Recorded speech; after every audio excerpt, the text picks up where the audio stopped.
Go. What's going on, everyone? We are back for another episode of Center Ice. I am your host, Joey DeMaglio, alongside, as always, Jesse Bell and Joel Fernino. Special episode this week as we are joined by John McWilliams. He's a power skating coach and has worked with Sidney Crosby, Nathan McKinnon, and Cale Makar. John, we are super excited to have you on. How are you? How's everything going? Going good. We had a big family weekend. My daughter flew in from Ontario with her boyfriend, and we're just kind of getting back to normal here now. Always great to have the family around. Boys, how are we doing? I'm still in exile. I'm still in exile and sad. Johnny, nice to meet you, by the way. Thank you for coming on. But yeah, no, I'll get into the acceptance phase of Patrick Kane not being a Blackhawk soon enough. You're going through the stage. Yeah. Otherwise, I'm good. I'm about to go on vacation myself. Actually, I'm about to fly to Phoenix tomorrow. Lovely. Ooh. Jesse, how's everything going? Good. No complaints. Works good. Flyers are struggling as always, and I'm chasing my kids around. Real fun stuff. So. Been a good weekend, good week so far. It's only Tuesday, so I have to make it. Good to hear. I'm glad we were finally able to make this happen. I know we've been bouncing around with the schedule and stuff, but now that the trade deadline's gone, the Leafs have made their moves to once again exit in the first round. That's not my opinion. That's Jesse's opinion. I was going to say, I'm just voicing whatever his thing. We're gonna go right into this. Okay. I'm all in on. They're finally breaking the curse this year. That's just me. But we'll start with some questions for Jonny Mac.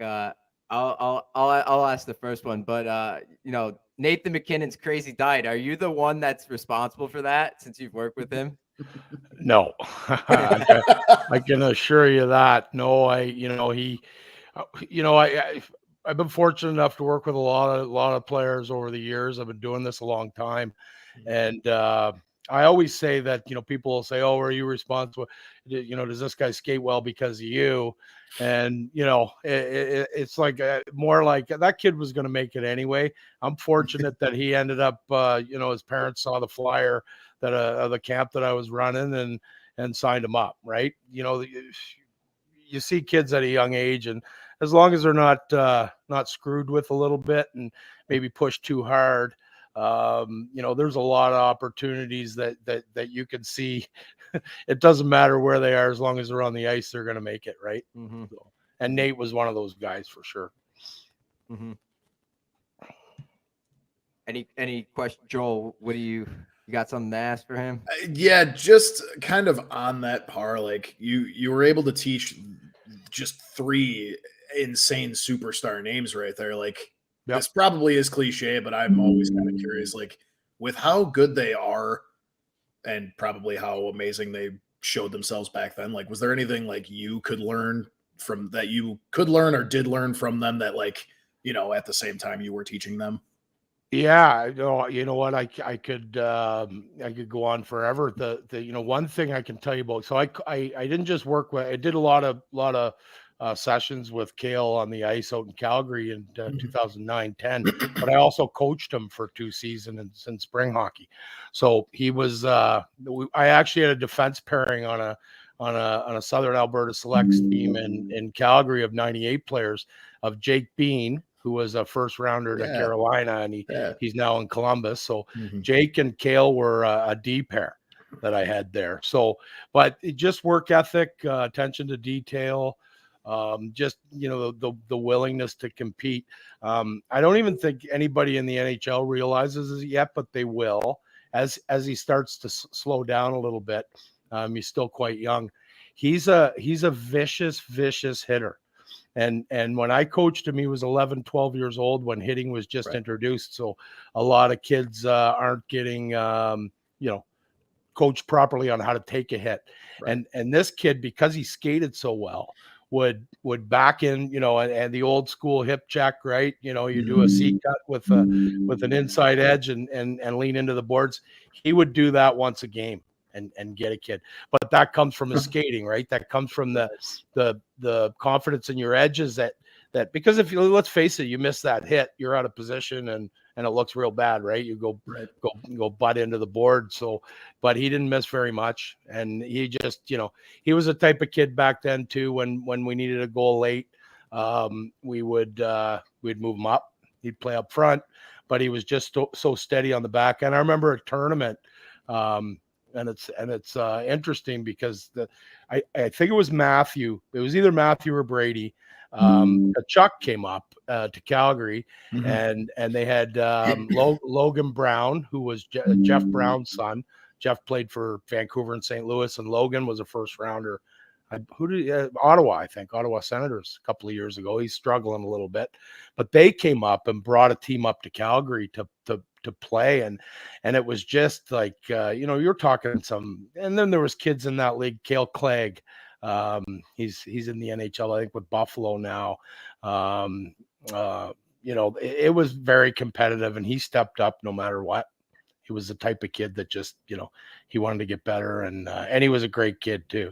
He wasn't one of those ones that, maybe side eyeing you when you're skating them a little hard or something like that. He was he was keen. But that's what I learned. I learned just, how these kids, because obviously, I played a little bit, but I didn't commit to it like the kids do now. And you sometimes you wonder, right? Hey, what if I had, right? But you could have got injured. There's all kinds of things that were going on back when I was coming up. And but to see the just the commitment now from a very young age, I don't think a lot of us were prepared to make that commitment at that age when I was growing up. There's other stuff going on, and there's even more stuff going on now with electronic and the internet age and things like that. It's crazy. Right. Jesse, you got anything to ask? I don't want to step over you guys here. Yeah, I have a question about Nathan McKinnon. Yeah.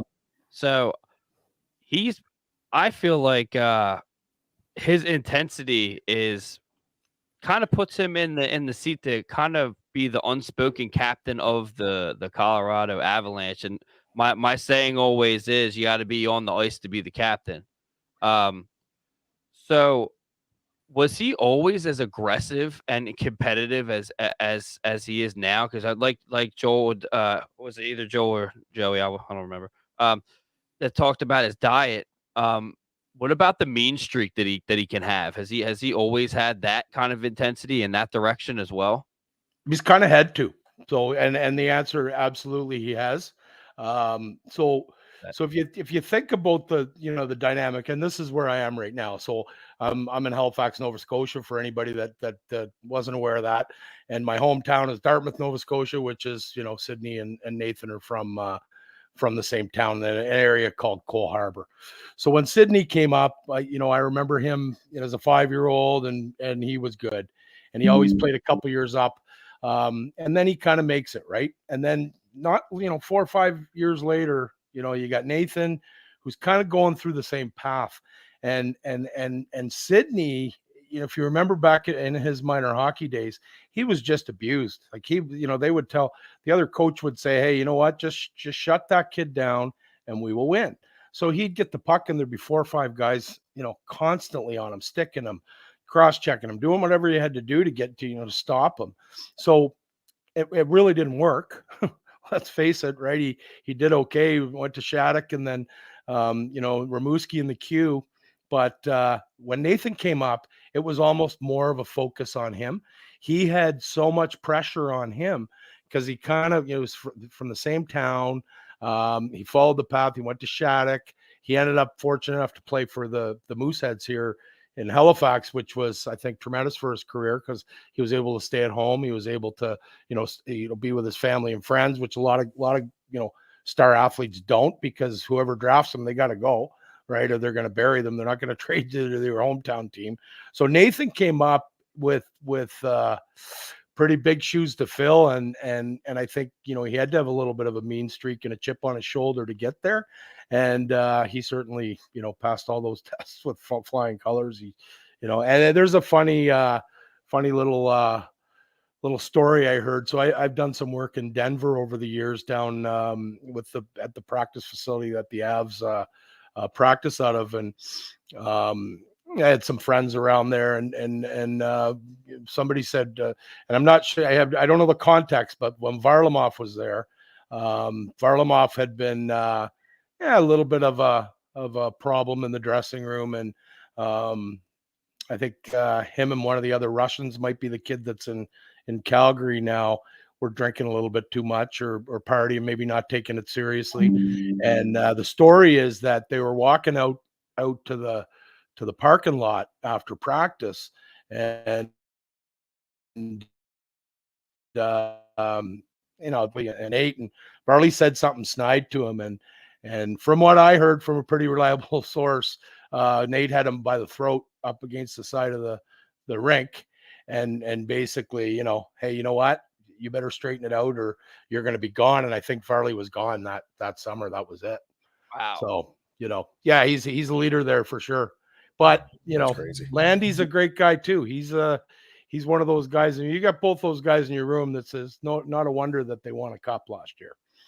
That's a pretty good presence.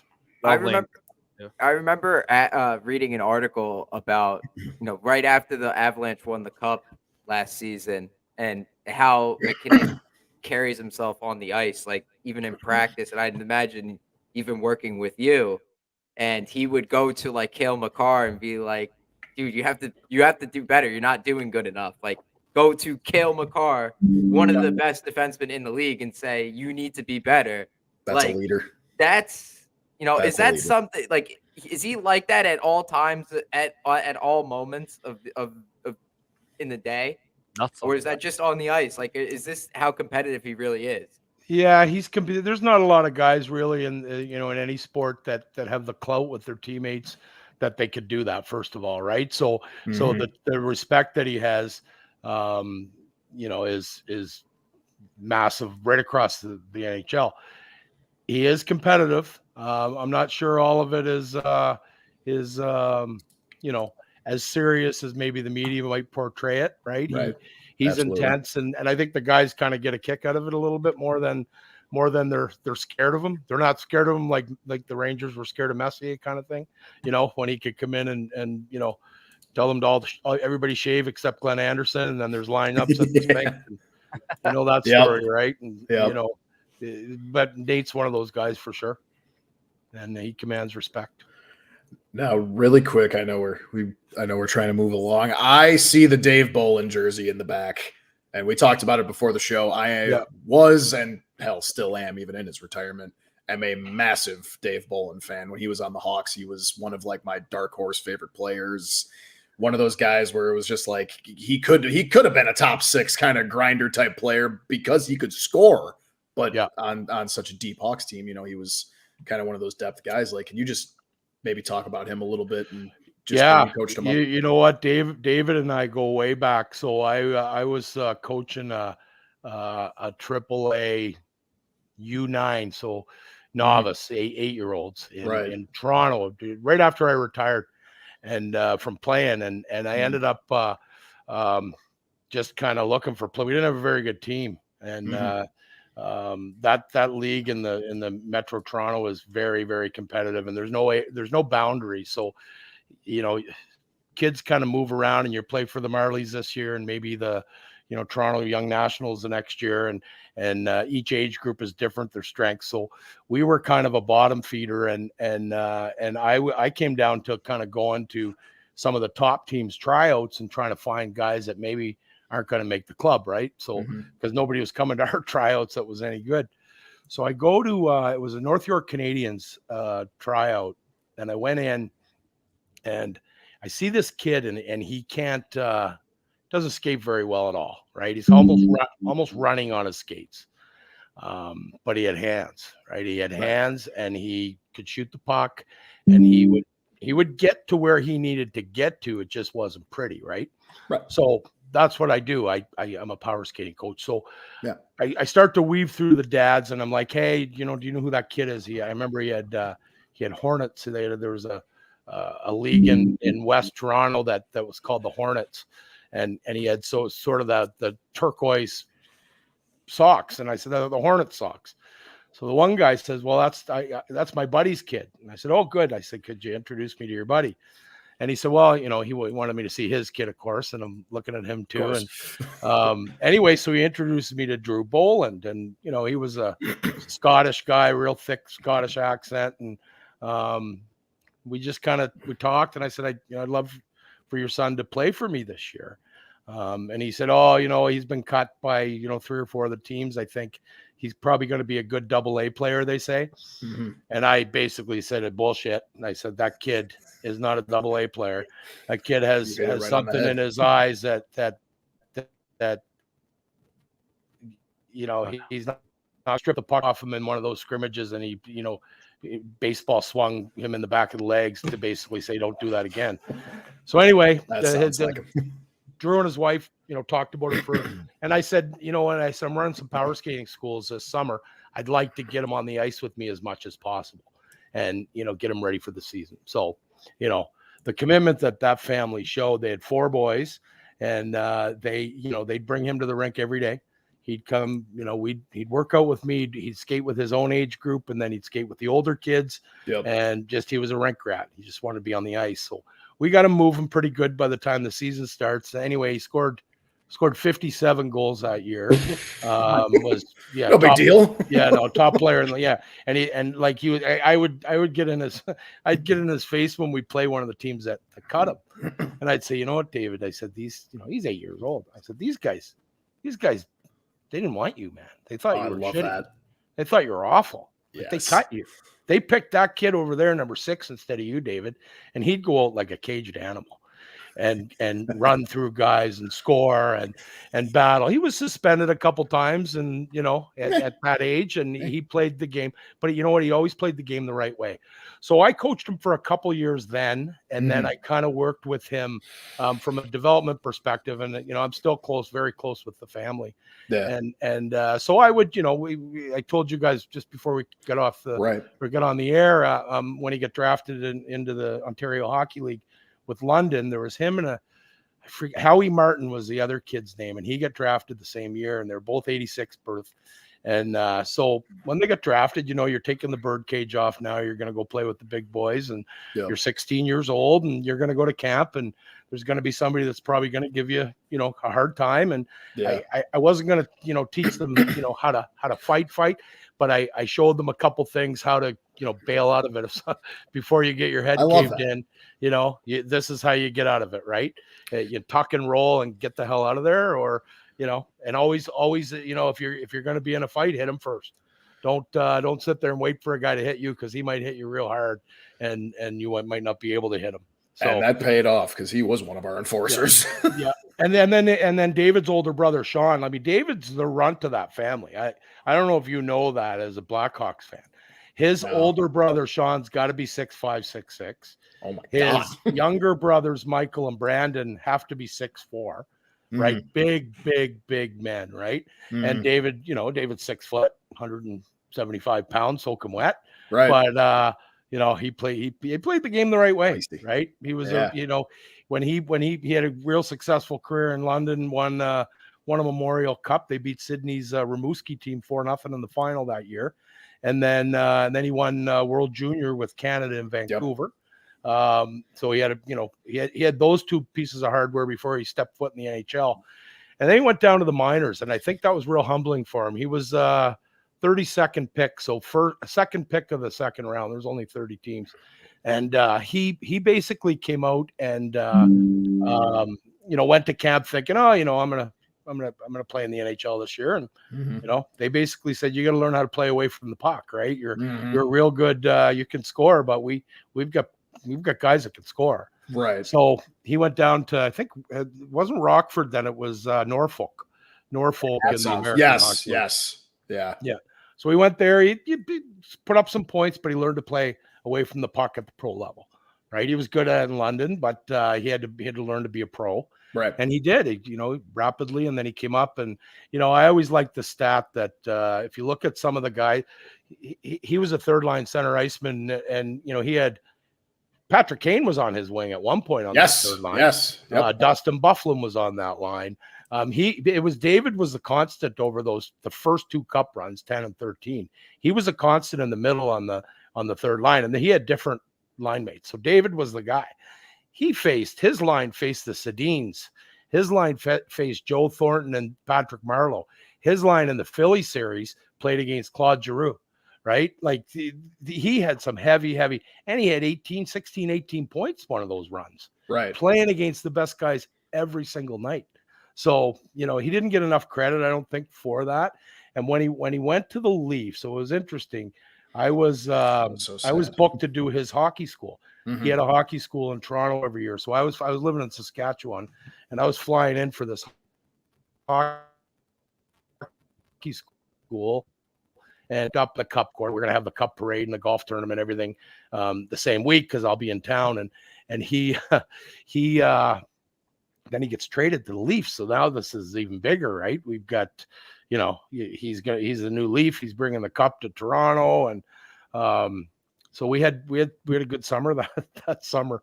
Lots of celebrations and things like that. We had a hockey camp, and then he was their best forward through 6-7 games, and then got the Achilles or the tendon skate and skate over the tendon in Vancouver, and that was it. You know, he's lucky to get the money that he did out of Florida, and that's because Dale Talon loved him so much when he was, you know, he drafted him in Chicago, but he got real good money and really was never could play again. He had to get a special skate to you know, absorb any impact or whatever on that sort of fragile ankle side. Yeah. So he tried. And then what happened too is he was getting back soreness from favoring the ankle, you know, like he would kind of, you know, he'd try to play through it. And the next thing you know, the ankles doesn't feel so bad, but now your back does because you're moving your body in ways that it shouldn't move. Right. Right. So, yeah. But great kid, great family. You know, just you know, they're like family to me. You know, I love that. That's awesome. Yeah. Thank you for that. Yeah. I had to get that out because I love Dave Bolin so much. Speaking of former Leafs and the Leafs in general, I know you're a big Toronto Maple Leafs fan. Yeah. Not a lot of playoff success in years past, Stanley Cup success in past like 50-something years, but I mean some legendary players to suit up for the Maple Leafs. What players stick out to you that you've been able to watch of all time? Yeah, to me, you know, growing up, I remember Lanny. You know, I'm old, so I'm just about 54 here. So I remember the early 70s a little bit, right, when I first started. But mid to late 70s, I really liked Lanny McDonald a lot. I liked the way he played. Yeah. Tiger Williams was a favorite of mine because he was about 5'6" and he'd fight anybody. Loved him. You know, I liked, you know, Matt Sundin a lot, Dougie Gilmore, obviously Wendell Clark. I've spent my wife's from Saskatchewan, and we've spent the last 11 years out there. And you know, Wendell's as Saskatchewan as you can get, man. If you guys ever want to go and to a place where you'll have a lot of fun and see a lot of good hockey, you can go into a small town rink. There might be 500 people live in the town, and there'll be 600 people at the senior game on Friday night. Right. It's just, you know, nuts, man. Sounds like fun to me. Yeah. You know, kind of old school, and, you know, they don't make them any tougher out there. There's a lot of rinks that, you know, my son played at and I coached at when we were out there that don't have ice plants. So they wait till it's, you know, minus 20 and then they flood it and the ice freezes, and that's what you're dealing with. So you've got basically outdoor ice with a metal shell that blocks the wind, but you're in there and it's cold, man. It's cold. And then and in the senior leagues out there, you know, they all grew up playing the game the right way. If somebody takes a liberty with one of your teammates or pokes at your goalie or something, you're gonna go. And you imagine your hands are cold, your face is cold, right? You're getting punched in the head like that. I'm glad I was glad I was a little bit older and I wasn't playing anymore when I moved out there. And I thought New Jersey was cold. Yeah, no. We need some ice rinks over here. Yeah, I'm never going to complain about Chicago again. Yeah. I won't complain about snow or whatever. Canada's got ice rinks like we have football fields over here. But pretty much. I mean, shifting towards a conversation about today's today's Leafs. Sure. What do you think? What do you think of the team? Do you think they got a chance to maybe make it out of the first round? Yeah. I mean, I don't know if you guys listened to the 6-man podcast that I'm doing here the last few weeks, but I'm an old school guy. I like bringing in that grit and bringing in that veteran leadership, but everybody's doing it. Let's face it. Okay. And I said on the other show the other night, there's a very fine line in this league. The one guy that's on our show, the Leafs have a bad period. He wants to fire the coach and fire the manager and trade this guy and cut this guy. And there's a very, very, very fine line. And to win at this level and this, just even at this day and age with all the media and the pressure that's on you, it doesn't matter if you're where you are. It's very, very difficult. But right now, honestly, I'd say there's 10 to 12 teams that could win the Stanley Cup this year. Absolutely. Mm-hmm. You got to have some luck. You got to have some puck luck. You got to stay healthy, right? You got to get a bounce every now and then. You got to get a good call, right? And you got to stay somewhat healthy, and you got to put guys in. But the Leafs, I mean, I'm if we go back to the 90s, there might be 10 or 12 Leaf teams that could have won the Cup. Some of the Pat Quinn teams and the Pat Burns teams, and then even the last 5 teams. I mean, you're talking about Matthews and Marner and Nylander. This team gets lucky. JT doesn't go down in the first game of the Montreal series. That team could win a cup then. But I think the Rangers, if you look at the East, I'll just break Jersey. I don't think Jersey's ready to win a cup, but I'll tell you, I don't know if I'd want to play them in the first round. Mm-hmm. Right? No. I don't know what I got a chip on their shoulder. They could sneak out of the first round, absolutely. Yeah. Just with their skill. Rangers, they're close. They're closer than Jersey for sure. Mm-hmm. And I love their coach, Jerry Gallant, man. He's a good East Coaster here from PEI. And I remember when he won the World Championship, lost the first 3 games. He had just been fired by Vegas or wherever he was. Lost the first 3 games of the World Championship to shitty teams like Italy or Switzerland or something like that.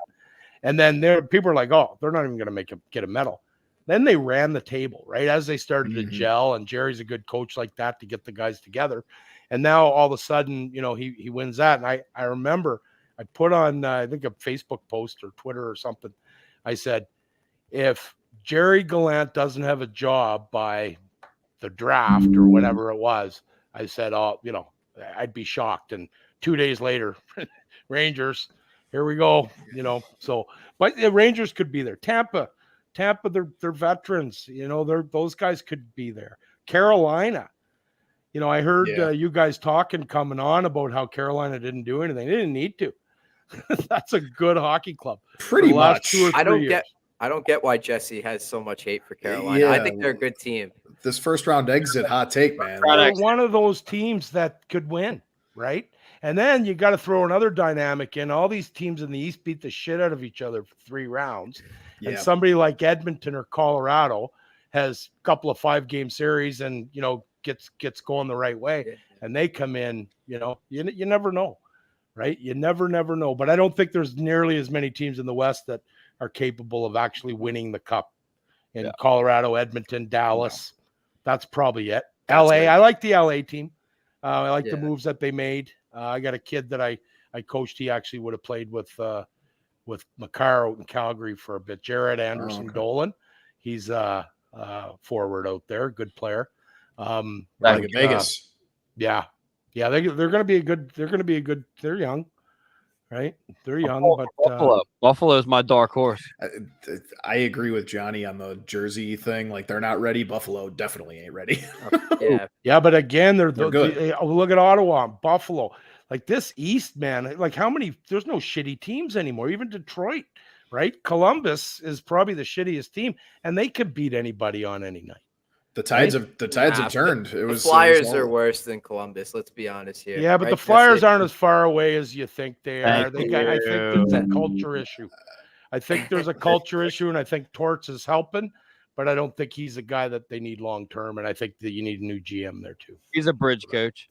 Definitely need a new GM over in Philly. I'm a big Cliff Fletcher fan, not so much a Chuck. I can appreciate that. There was all Rangers fans at that Flyers game the other night. It was Hey, you guys got taken heard to that. freaking overtime, and you posted up there saying that we suck, and then you lost to because the Rangers were playing shorthanded. They only had like 16 skaters. The whole crowd went to see Caney. He didn't even show up. Hey, don't you speak ill of our superstar. We were the Rangers fans were chanting the goal song as we were walking out. Like that's if that was the 90s, none of you would have left the arena alive. Let me just say that.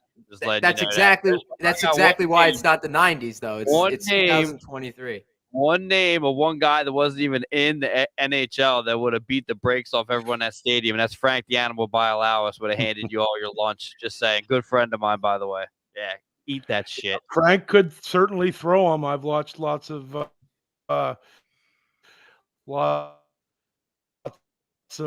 never ended up facing him. That's for sure. I wouldn't want to be behind that. Eric Lindros was a freight train though too. I will give that to funny thing about Eric Lindros. Bialowis sold more jerseys when he was with the AHL team than Eric Lindros and John Leclerc did the whole time they were in Philly. Really? Yeah, that's a statistic. So I played against Eric when he was a 14, 15-year-old playing junior for the St. Mike's Buzzers in the Metro Toronto League, and I was playing for Wexford. And he was bigger than I was then. I was 18 years old. I think he might have been 14. And he was bigger than me. And I'm 6. I played at 6'2", 235. So, and he was a taller man than me at 14 years old. But people would always talk about how he, obviously he would have had a longer, more storied career, we all think, if he hadn't taken the head trauma that he did. And there's a simple reason for that. I watched the kid, he was in the papers and stuff in Canada, and we knew who he was when he was 10, 11 years old, because he was just a man child. And the problem was, because he was so big and so strong, he never had to learn to skate with his head up, because guys would try to hit him and he would go right through them, even if he didn't see them. He could be staring at the puck going up the wall, and some kid will stand in front of him and he'll bowl over them and keep the puck and go in and score. So he did that through minor hockey. He did that through junior hockey, right? He played in the Canada Cup in 91 before he stepped into the NHL. He was 17, 18 years old, played with, Gretzky and Lemieux and, Messier and that whole crew, and fit in. He was fine. I think he was just under a point a game in that series. And then he gets to the NHL, and, Darius Kasparaitis and Scott Stevens and old school. Darius Kasparaitis and Scott Stevens probably couldn't play in the NHL now, because they'd be suspended so much. They'd be a repeat offender, exactly. Right? Matt Cook basically, and Rafi Torres got banned from this league. Ooh. And they didn't do half the bad stuff that Scotty Stevens. We don't speak that name in front of me. I think with George Peros, I think you could get away with a lot of stuff. Apparently, depends on who you are. Depends on who you are. They'd be smart enough to adapt, but you're absolutely right. I mean, someone like Scott Stevens would be 2 game suspension here, 3 game suspension there, 5 game suspension here. Repeat offender, yeah. Absolutely. Yeah. I actually talked to Kasparaitis a few months ago, back in August, and he was saying that when he played in Europe or in the Russian ice, it's wider, and when he actually liked shifting to the smaller ice because it was easier to hit guys. Yeah. That's what I found. So I went over and kicked around some lower league, minor league European pros for a couple years, and played in a few places, couple countries, and that was the big difference, is the ice, right? You think you got a guy and he's got another 6 feet to go, right? You're playing him off the dot, and it was tough. You couldn't fight. You drop your gloves in the Norwegian league and you're gone for 2 games. You don't even throw a punch. So it's like, one of the guys did that on my team over there. And I said to him, hey, bro, I said, if you're going to get 2 games, you might as well, spear him or do something that you're going to get a hold of him. Because as soon as you drop your gloves, the linesmen are going to come in and grab you. So get a hold of them before they get that opportunity. You're going to get 2 games anyway. But that's what they do is they drop the gloves and square up. And it's like, why? Right? Unless you're within arm's reach of them, leave them on. Get them later. On the note of fighting, like I wanted to hear your opinion on, the really big body checks that are clean but lead to fights anyways. Like what's your take on that? Yeah. Just you know what? You froze up there on my feed. Just repeat it quick. I know you were asking me my opinion on, is it fighting? Yeah. So on the note of fighting, the clean hits that lead to fights anyways, where the opposing teammate just sticks up for their player, even though it's a clean hit. What do you think of that whole dynamic? I mean, Trouba's done it a few times for the Rangers just this year alone. He's the poster boy of it, really. Yeah. Yeah. You know what? People are making a little bit more of a deal about it. They're saying, oh, it's a clean. Yeah.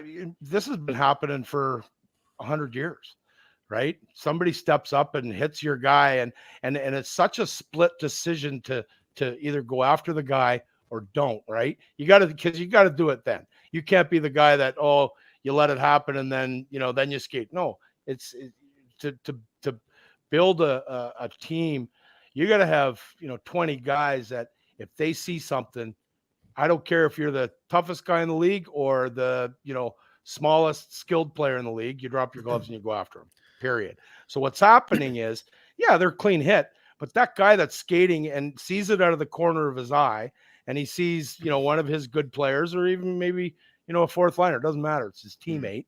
And he sees that guy go down and he knows that Trouba has a history of, a little bit of head hunting, but in a clean way, but he hits hard. Right. Mm-hmm. Yeah. I mean, the guys that hit hard that back in my era and, ever since, I've always said, you got to be able to answer the bell. If you want to hit somebody, there's ways to not have to fight without running away. Right. These guys are big, strong men. If I don't want to fight you, I can still drop my gloves and hold you off and hug you and maybe get a shot in the head or something like that. I don't have to either skate away and maybe give my teammates and your teammates the wrong impression. Right. Because if I skate away, now they've got something on me and my teammates might question that. And then that kind of, I wouldn't say causes a rift, but it's there. Right. And then when things don't go your way, you start to think about those little things. So, yeah, I mean, it's always been there. I don't have a problem with it. If you think about the guys that are throwing the big hits, they probably should be able to stand up for themselves.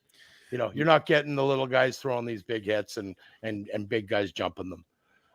So I'm okay with it. I think they can police themselves.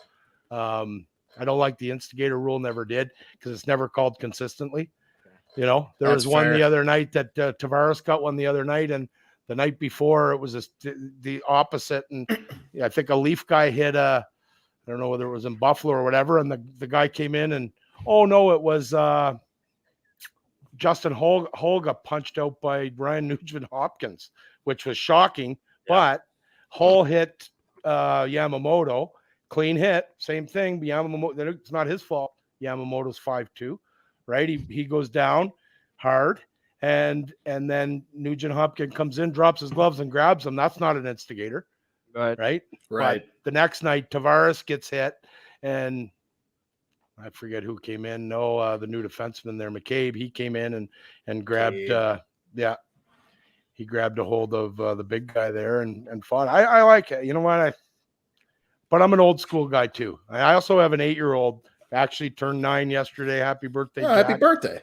Yeah. So Jack's an elite player. So he's funny because I wish he had kind of grown up when I did, but I'm glad he didn't, because he's, when are we going to be able to fight, Dad? He's like 8. I'm like, Jack, like probably never.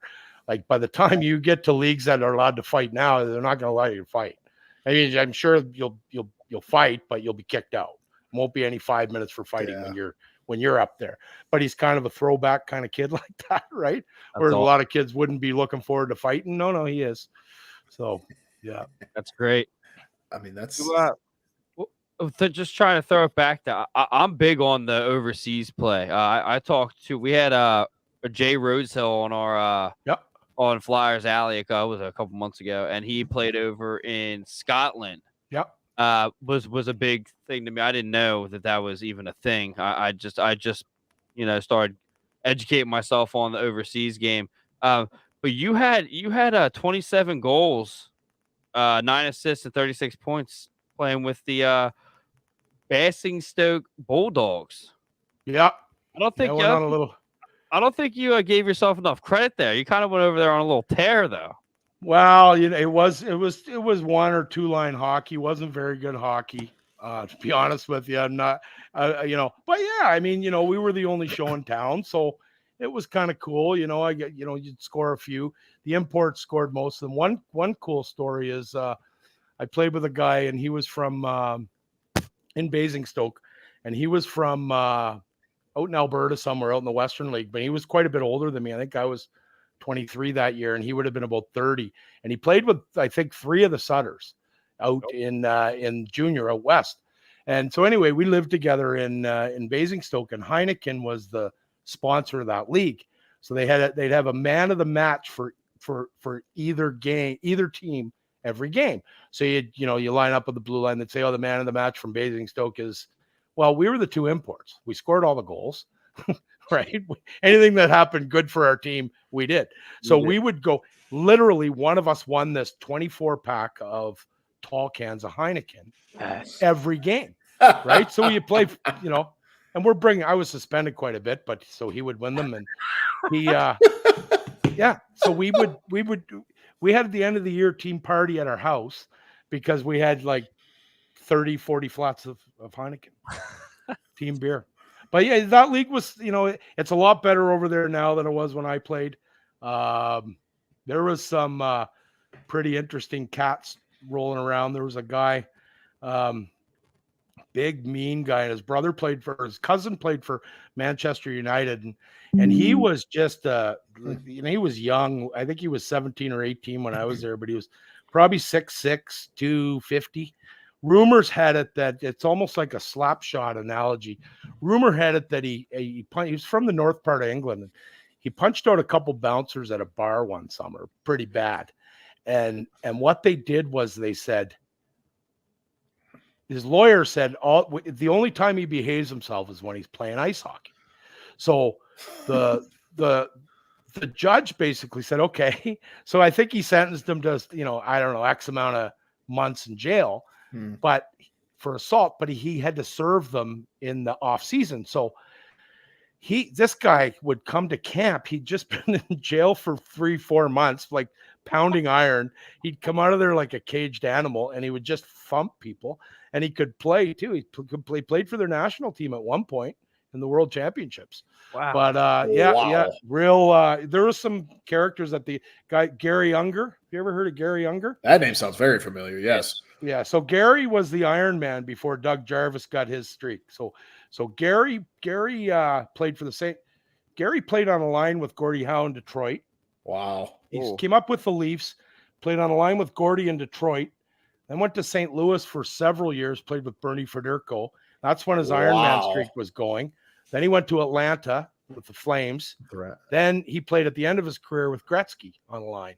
So anyway, Gary played 935 games or something in a row in the National Hockey League, and Gary fought. And Gary, I coached against him in a junior league out west, so got to spend some time with him and hear some stories. But the most remarkable story is that he got traded to Atlanta, and he was playing, and he got roomed with Paul Henderson. Of course, the 1972 goal that he scored, the big goal in the Russia series, Paul Henderson.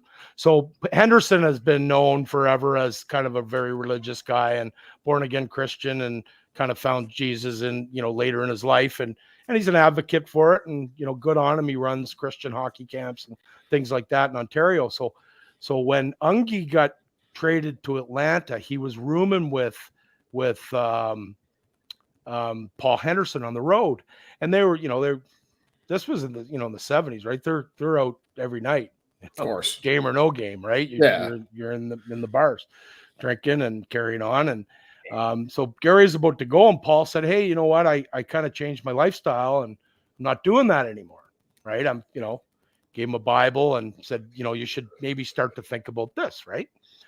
So he said, "Yeah, you know what? That's a good idea." So he starts reading it, listening to Paul, how he's changed his lifestyle and how it's working for him. And Unger starts playing like shit, right?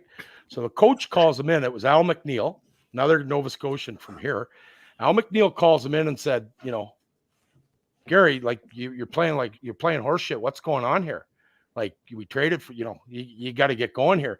yeah. And he said, "Coach, you know what? I found Jesus, and I gonna really live the right way and start to do the right things."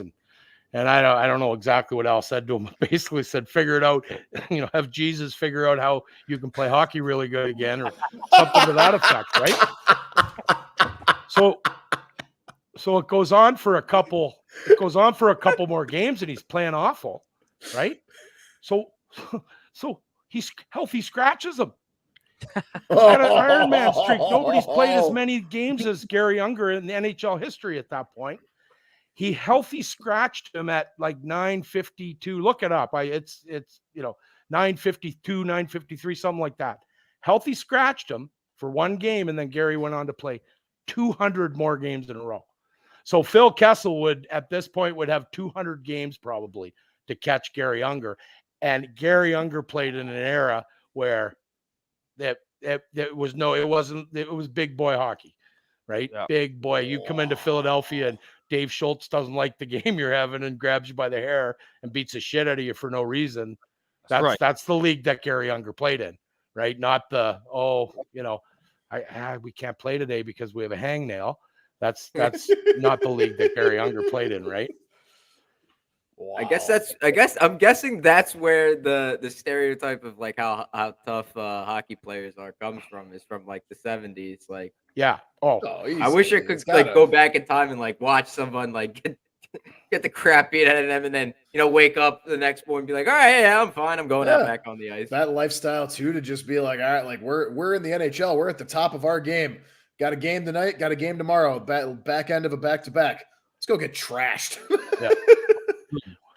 Well, the other part of it is if you think about it, but back then, and I was saying I'm a little bit older than a lot of the dads on my son's team, right? Maybe 10 years or on average or whatever. So I'm talking to one of them about kind of the way it was back then.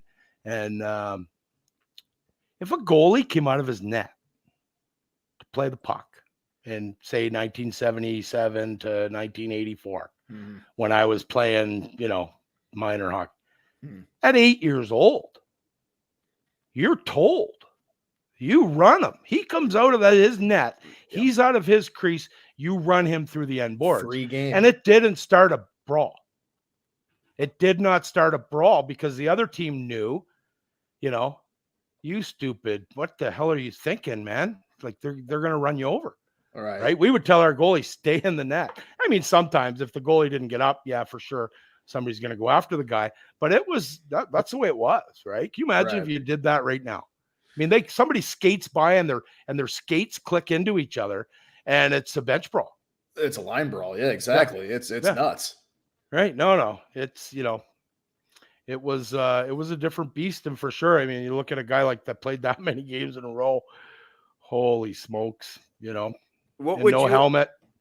What would you have done if you saw Patrick Waugh just deke around Wayne Gretzky? Like if you were on the ice at the same exact time on Wayne Gretzky's on the Rangers. Or follow up to that, because it's Patrick Waugh, a different animal, because he could have been this big. He was this big, tough dude. Oh yeah. So what was the question again? What would you do if you saw Patrick? If you were like on the ice, like what would you have done if you saw Patrick Waugh just come out of the net and deke out Wayne Gretzky? Would you have like dropped the gloves right then and there? Oh yeah, absolutely. Yeah. I love it. Yeah, no, I mean there there were certain times you had to. Let's face it, right? It didn't matter who you were when I played. It did not matter who you were. Right. If it was the right time, you did it.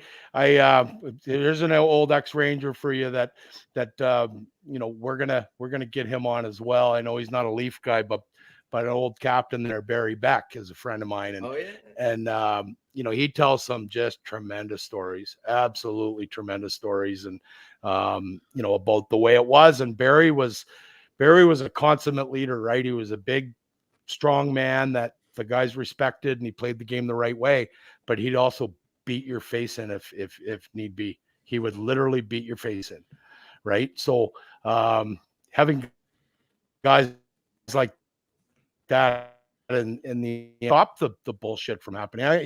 I'm not a big Michigan fan, let's put it that way, right? That's something that my son's like, oh, I want to do the Michigan, and I go, buddy, I'm just gonna I love that you like to be skilled and stuff, but if somebody had done that to my goaltender when I played hockey, I said it would have ended really, really poorly for them. I don't like it. I know it's within the rules. I get it. And I think that the young men that do it have a tremendous amount of skill, but be careful what you wish for, right? That's something that would not have flown back in the day. What happens to the guy that bodies Trevor Zegras for putting the doing the Michigan now? Like he's like the new poster child. I mean, what was it? Yeah. He had those accusations about who was that?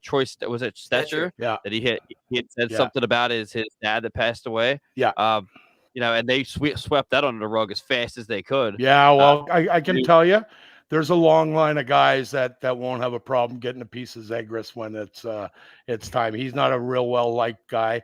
A lot of times when something is done to cross the line in this league, it's not just the guy that maybe got it done to them's team. Guys in the league know, right? It's a fraternity of guys, and when you cross that line, I remember when Gary Suter hit Gretzky at the Canada Cup, I think in '87, hit him from behind, and it was a bad dirty hit, right? Anything from behind's a dirty hit. Gary Suter got run at for about 3 years after that, and it didn't matter who he played. It wasn't just Edmonton or LA or New York or wherever he was at the time. Yeah. It was Calgary, and because it's like, hey, you know what? You don't do that, right? Here's an interesting story, and it reminded me because I saw in the news today. There's a big controversy that Carter Sandlak was a Carolina draft pick. Okay, so and he never made it. Played in the American League for a bit. I remember him as a junior in Guelph, but he's reffing the Carolina game tonight, and a bunch of I don't know who they're playing. Who are they playing? Montreal, maybe. Carolina. Yeah, Carolina.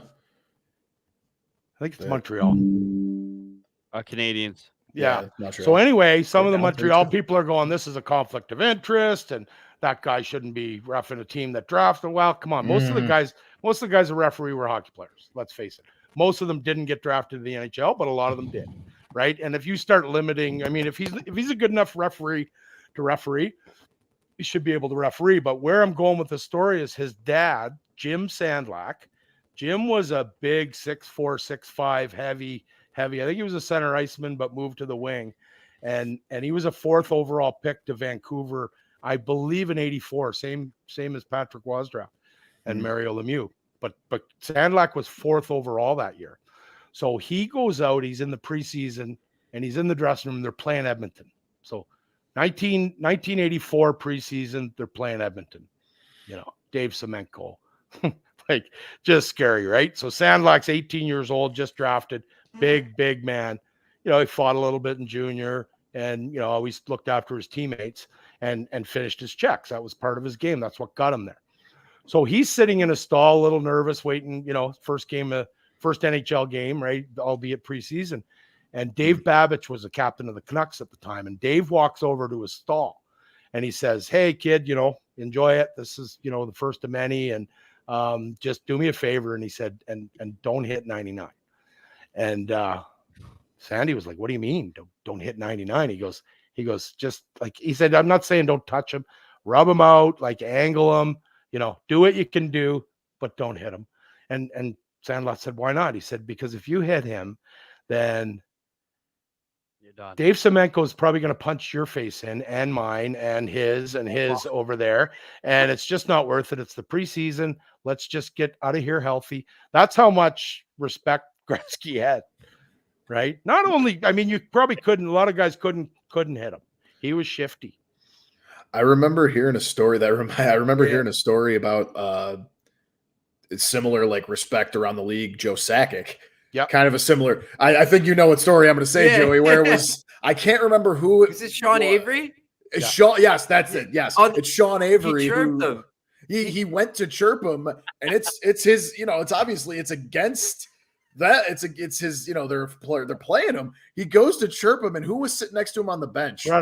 Brett Hull. Thank you. And Brett Hull just taps him and is just like, "We don't speak to Mr. Sakic." I'm just like, that is one of the funniest stories I've ever heard. And then Avery's like, I don't give a fuck. I'm going to do it anyways. Yeah.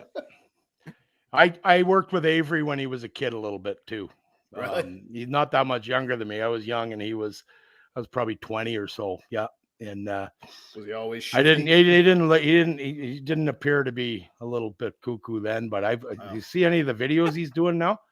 I've seen a couple. He drives his bike. If he's driving his bike in the bike lane in New York and somebody blocks his lane, he goes crazy and threatens them and videos it. He's a lunatic. He said it's funny when I first got into the podcasting game, Brent was actually the host of the Dusty Buttes. It was this show just with a different name.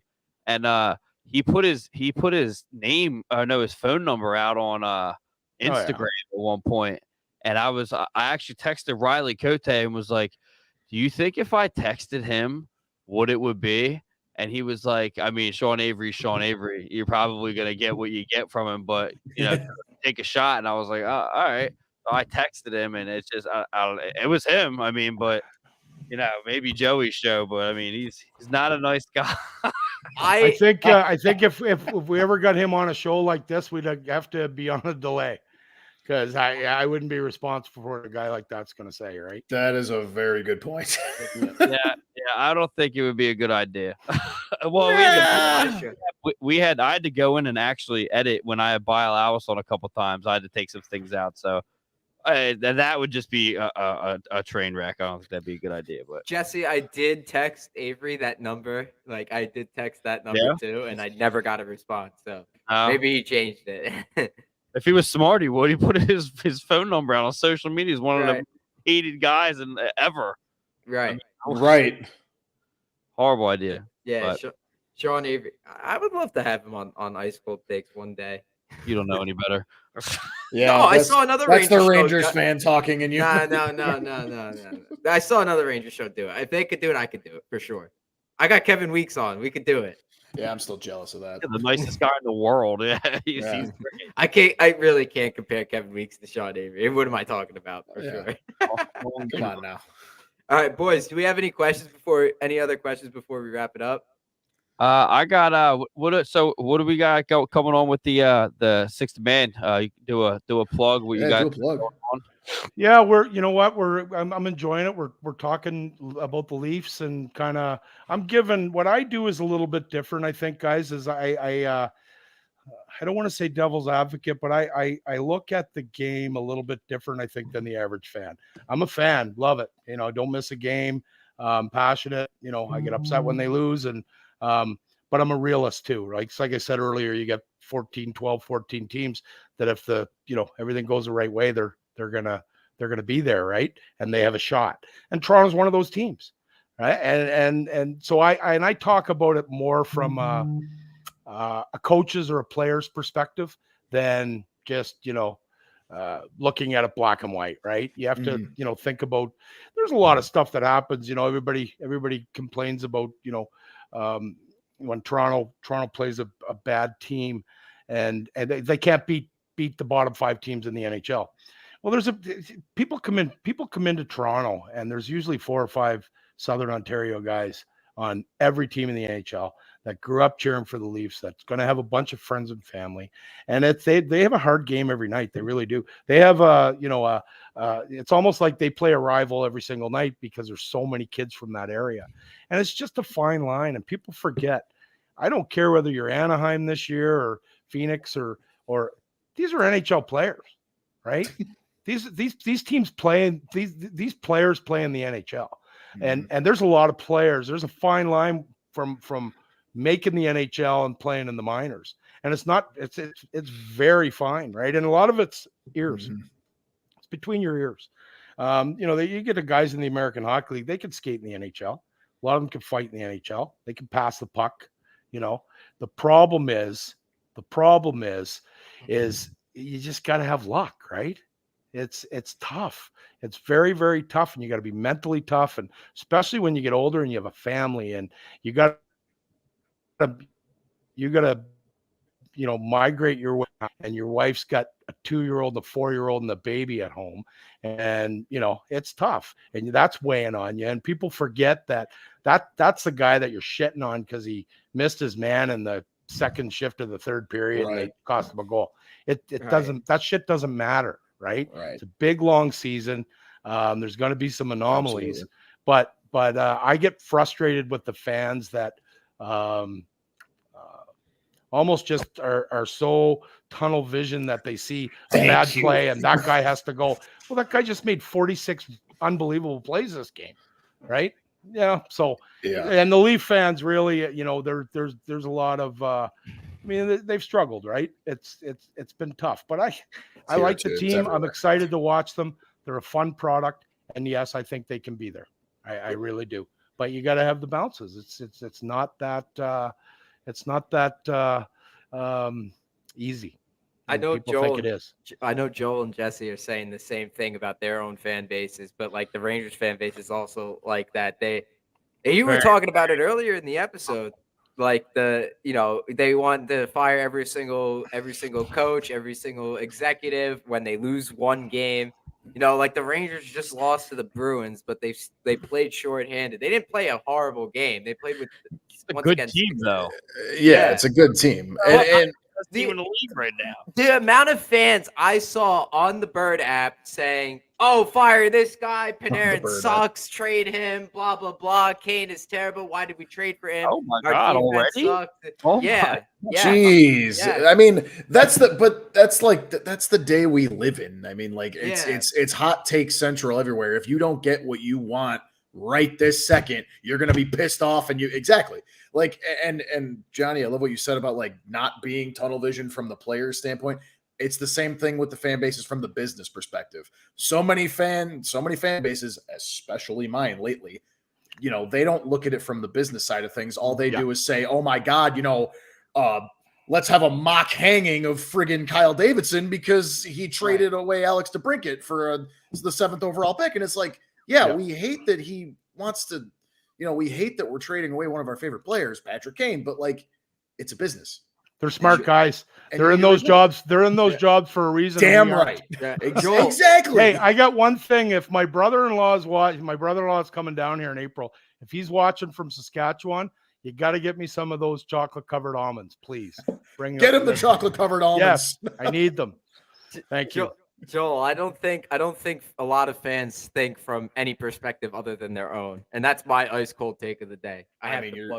You're right. It's just so you just can't. It's so easy. That's the wrong choice, and I'm not having any other opinion other than my own that's wrong and I'm right. It's like that's not how it works. Tune into our show because there's another John, and John will. John gets a little worked up and emotional, and he's very knowledgeable. He knows his stuff, but I try to keep him real.